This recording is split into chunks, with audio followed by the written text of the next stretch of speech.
George Galloway has given a heated press conference after swearing the oath of allegiance to the King in Parliament, taking his seat in Westminster. He talked about a wedge issue. He talked about Islam as a wedge issue, that it is the only, this sort of culture war, this sort of religious crusade against Islam is the only hope of election for Rishi Sunak. He talks about the veiled threats made by Rishi Sunak's embarrassing impromptu performance on the steps of Number 10. He says that Rishi was making a veiled threat to curtail the freedom to speak, the freedom to assemble, the freedom to demonstrate, and yes, even the freedom to elect who people want to be elected.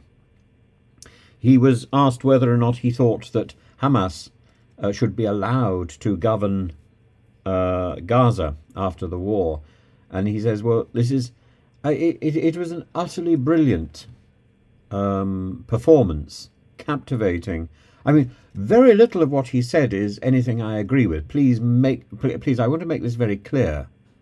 But to listen to a speaker with such confidence and such thoughtfulness and with such engagement is a rare privilege in this country when we are listening to people reciting slogans and reciting the same rubbish that they've learnt from one engagement to the next. Here was a man who was engaging with his audience.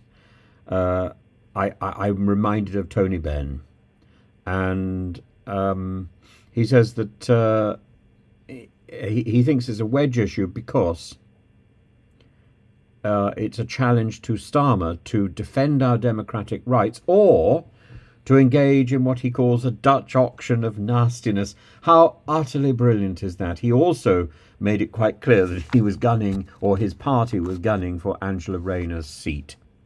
Don't Rayner Mike parade, she might say in response, and probably wish that she hadn't sold her house.